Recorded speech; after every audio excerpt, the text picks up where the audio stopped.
heads up, this video will contain spoilers for both the Queen of the Tearling trilogy and the movie Deep Sea. If you have not seen this movie or read these books and you don't want to have the ending spoiled for you, maybe skip out on this one. Also, there's going to be spoilers for The Wizard of Oz and Alice in Wonderland, but given that those have been out for a while, I'm going to assume that we're okay to move forward with that.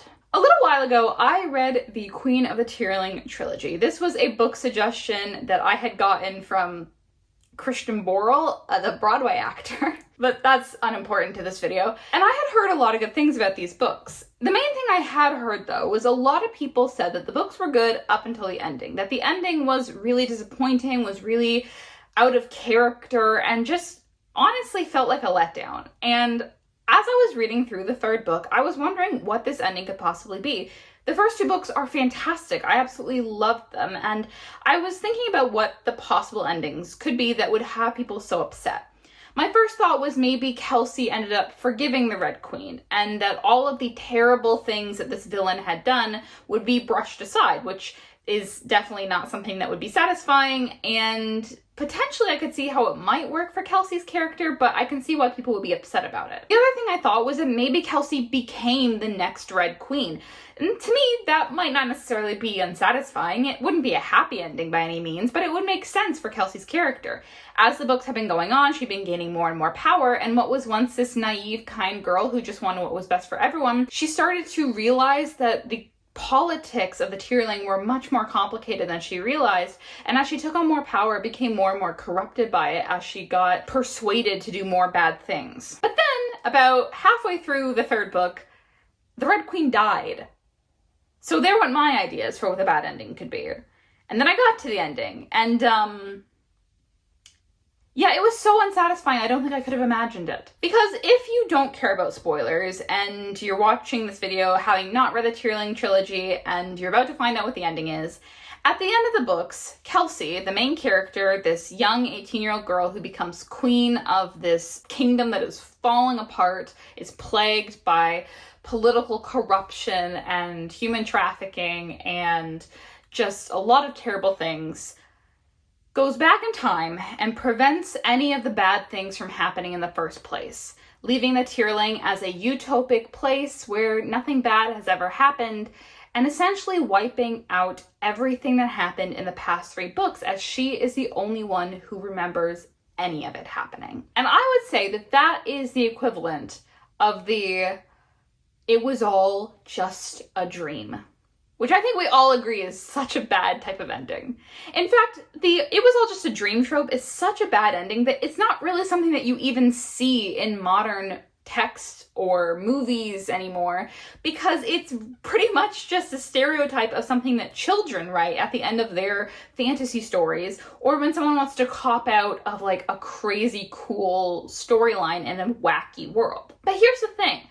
Despite the fact that we all agree that this is not a good type of ending, there are some movies out there that actually implement the "it was all a dream" pretty well. And no one gets upset about them. I mean, no one is watching The Wizard of Oz and saying, "oh, it was just a dream, what a cop-out." Or no one is watching or reading Alice in Wonderland and thinking, "oh, why does she have to wake up at the end?" And for me, more recently, the movie Deep Sea. Deep Sea is an animated movie from China which features this young girl going on a cruise ship with her father and her stepmother, who is missing her own mother, who abandoned her when she was a child. During this cruise, she accidentally falls overboard and enters this world of magic and this surreal, beautiful world. It's such a beautiful film, and I highly recommend watching it, especially if you like something like Spirited Away. It reminded me a lot of Spirited Away, except it was a lot more unhinged, and the art style was really beautiful, sort of shifting watercolor style. It's just a beautiful film, and honestly a really fun story as well. This movie ends with us finding out that the main character has been dreaming this whole time.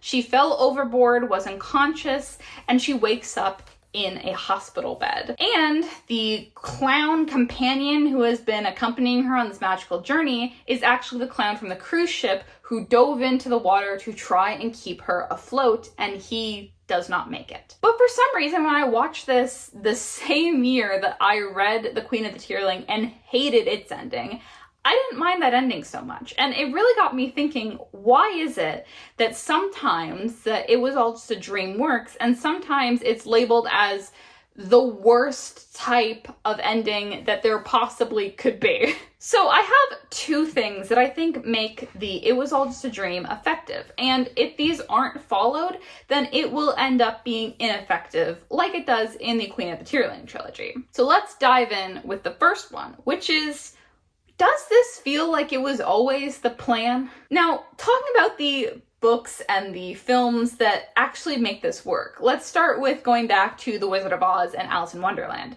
In The Wizard of Oz, it's fairly clear that this is just a dream in the movie. We follow Dorothy in the real world in Kansas as she meets different people, and as she travels through Oz, the people that she meets are the same actors. The fact that we see all of the farmhands turn into Dorothy's friends in Oz, the fact that the traveling guy from the beginning, I don't really know what his job is, actually ends up being the wizard, and the fact that we quite literally see Dorothy's neighbor transform into the Wicked Witch makes it very clear from the beginning that Oz is just sort of an extrapolation of the things in Dorothy's life. It just makes sense that that is what is happening. And the whole point of Oz is her trying to get home. So it makes sense that it's just a dream, and they've never really presented it as something that is real. And I think the books actually do a little bit more of a benefit to this because it adds on this uncertainty. Uncertainty as to whether something is a dream or not can also be effective. I mean,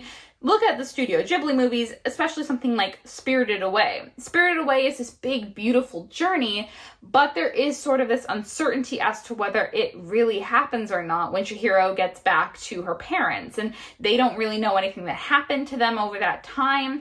Chihiro is the only one who remembers, but there is sort of this sense that it always felt like there was never going to be a clear conclusion. And I think that's also satisfying. And the Wizard of Oz books do a similar thing because yes, it is a dream, but then in the future books, Oz is a real place. Dorothy goes back to Oz. There's so much more of a lore to it. And I think that ends up making it feel a little bit like this borderline of it's kind of a dream, but it kind of isn't. And Deep Sea also does this really well. Throughout the movie, we see these flashes of her grabbing onto the inflatable tube. We see flashes of the rain pouring down, the storm throughout the film. And you don't know what that's related to until the end when it's revealed that all of this was a dream. But because it's so clearly embedded from the beginning that this is the intention, it ends up making sense. Now, the reason that the Queen of the Tearling does not do this successfully is because there's really no indication that something like this could happen. It feels very out of left field. Yes, Kelsey does go back in time and inhabit the bodies of these different women from the past and experience sort of what led to them coming to the Tearling and what led to the downfall of the Tearling, but we never see her kind of taking control. She's just there as an observer. She's there to understand what is happening. So the fact that she goes back and suddenly has this ability to go into the past and take control and fight back, suddenly it feels very out of the blue. It doesn't feel necessarily like it was planned. Another thing is that a lot of these other stories where It Was All a Dream works is because the world that they are in feels so fantastical that it makes sense that it would be a dream. The Wizard of Oz, Alice in Wonderland, even Deep Sea, they have such fantastical creatures, fish people, anthropomorphic animals, crazy logic that doesn't necessarily make sense.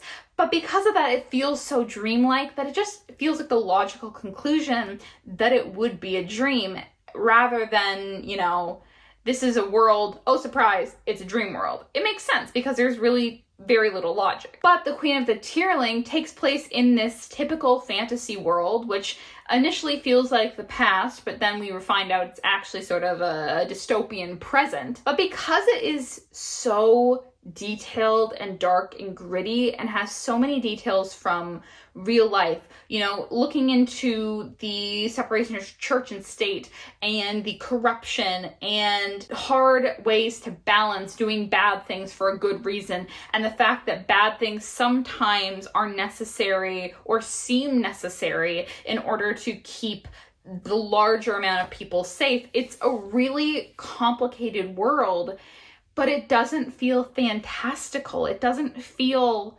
like something that is crazy and strange. It feels like a real world. In fact, we don't even just follow Kelsey. We follow other people. We follow one of the priests at the church. We follow her bodyguard. We follow one of the children at the castle. We get to see all these people going through their life in this world, and so it doesn't feel like a dream. It feels like real life. So having the rug pulled out from under us and basically saying, while this wasn't initially a dream, because she went back in time and stopped any of it from happening, it essentially is a dream that Kelsey had. It just doesn't feel satisfying, and it doesn't work. Speaking of all the other people who we follow in the Tearling trilogy, that brings me to the second reason why it was all a dream sometimes works and sometimes doesn't, and that is who is getting character development. Now, in something like The Wizard of Oz or Alice in Wonderland, the main character development we are getting is through the main characters. In Alice in Wonderland, none of the characters really change. They end up just as crazy at the end of the story as they do at the beginning, and Alice is the one who realizes that sometimes having rules and structure can be good, and that having everything your way all the time and only using your imagination all the time is not necessarily a good thing, that it can lead to these crazy, unlogical situations, and so it makes sense. But sometimes the other characters also have character development. I mean, The Wizard of Oz, the whole point of it is that the three friends who are with Dorothy learn that the things that they feel they are missing have always been there. But the main focus is on Dorothy. We don't ever focus, only on the other characters. Yes, they go to rescue Dorothy at one point when they get separated, but for the most part, we focus on Dorothy's story and Dorothy's full development of going from wanting to get away from Kansas to realizing that she actually loves her home and she loves her family and wants to stay with them and misses them. That is the focus of this story. Now, another example I want to go with is the example of Deep Sea, because I think this one complicates it a little bit more. And I think for some people, it might end up being unsatisfying because of this. Because, in fact, both of our main characters get character development. The main character starts off as this young girl who desperately wants to find her mother who abandoned her, and by the end of it she realizes that she's chasing after someone who will never want her, and that this is not a good use of her time and her energy because she's chasing after something that's never going to happen and she's never going to be good enough to get her mother back. And then the clown starts off as this very arrogant, very selfish, capitalistic restaurant owner who ends up realizing that he wants to help our main character. He wants to help her on her journey and learns to care about other people. And you may think, okay, well, if it was a dream in her mind, then surely his character development gets wiped out. But the fact is it actually kind of doesn't. Again, he is based on the real character of the clown on the cruise ship. And when we first meet him, he is kind of this capitalistic, selfish, weird guy who only really cares about making money. In fact, when she falls overboard, he actually takes her phone that she drops on the deck. But then he realizes that there is this young girl who's fallen overboard, and he not only alerts people that this has happened, he jumps overboard himself to try and rescue her and doesn't make it out in the end. This, to me, shows that this character development is not just present in the dream world, it's present in the real world. And I think that that is really one of the most important things that can happen if you're going to have other characters face character development and then show it was just a dream. I think that this movie does that so effectively, and so it really, really works for that ending. The Queen of Tearling, It does not do that. In the Tierling trilogy, as I mentioned, we get several different storylines. We follow several different characters. We have the Mace, we have Kelsey, we have Penn, we have priests, we have children, we have all sorts of people who we are following their stories, and all of them have a lot of character development. Kelsey is, of course, the main focus of the story. She's the protagonist, and she does have a lot of character development, but so do the other characters.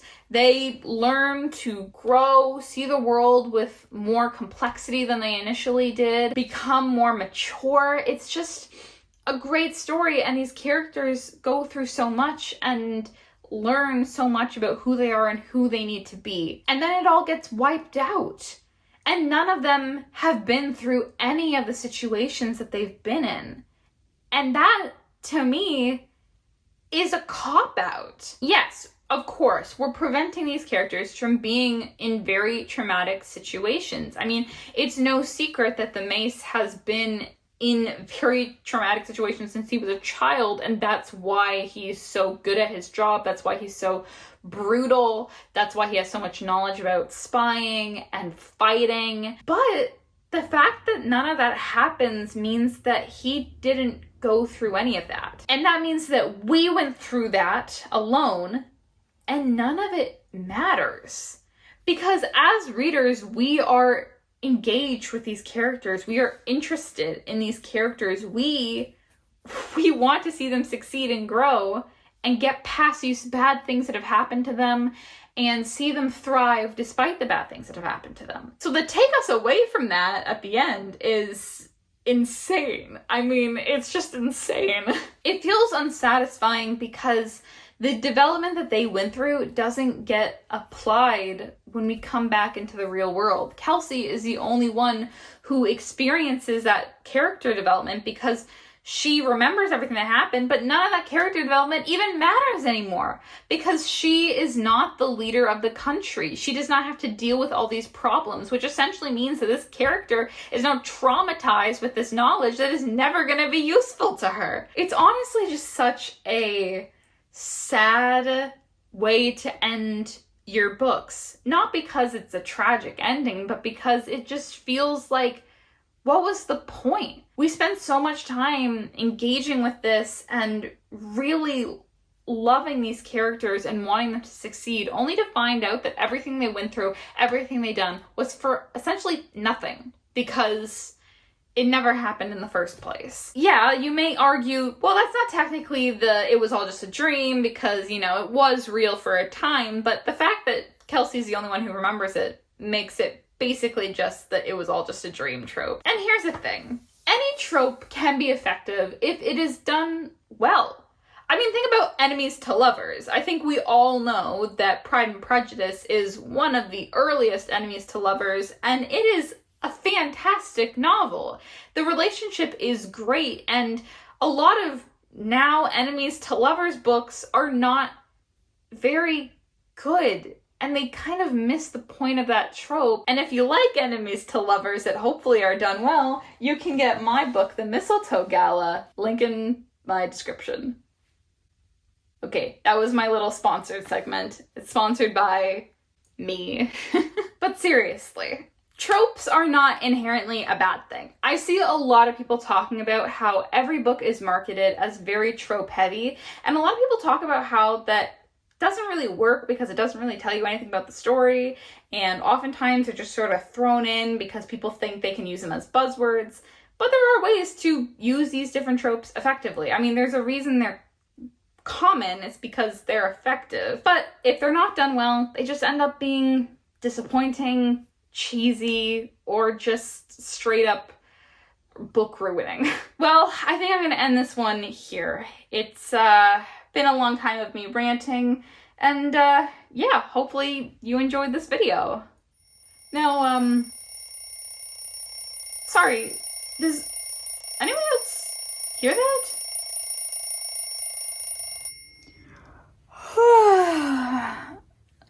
Oh, what a crazy dream. I was a YouTuber. Oh, well, at least it was just a dream.